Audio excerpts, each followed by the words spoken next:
Natal menjadi sebuah kebenaran yang tidak terbantahkan.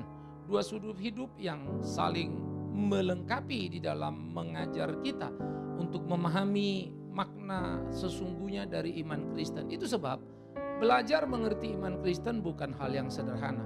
Itu berbeda dengan saudara belajar matematika, saudara belajar sains dan seterusnya. Di dalam kekristenan, di dalam iman Kristen, absolutely paradoks itu menjadi spiritnya.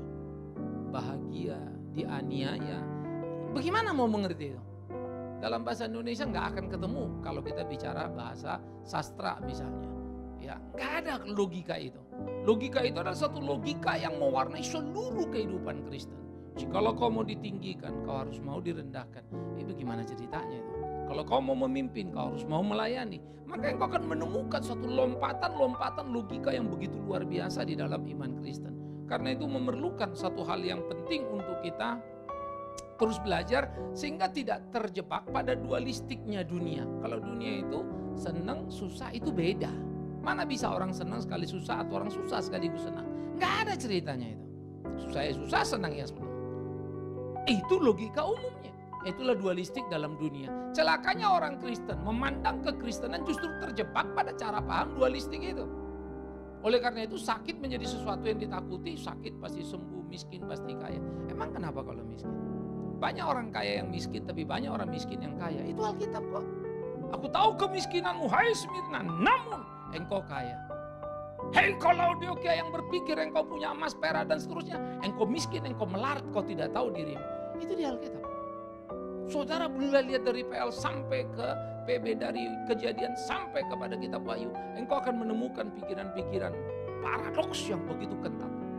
Nah itu akan membuat iman kita itu ada pada posisi yang pas. Dan kita tangguh dalam pergumulan zaman ini. Itulah pentingnya kita memahami itu.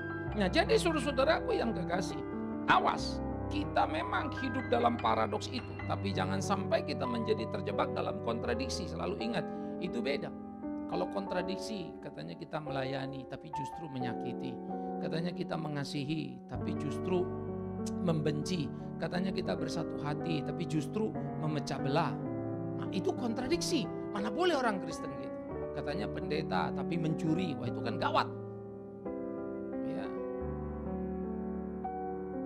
Sehingga di dalam bagian-bagian seperti itu kita mesti belajar bagaimana mengingat iman Kristen yang memang seringkali tidak enak itu. Dan menjadi larangan kita terjebak pada kontradiksi di dalam kehidupan kita.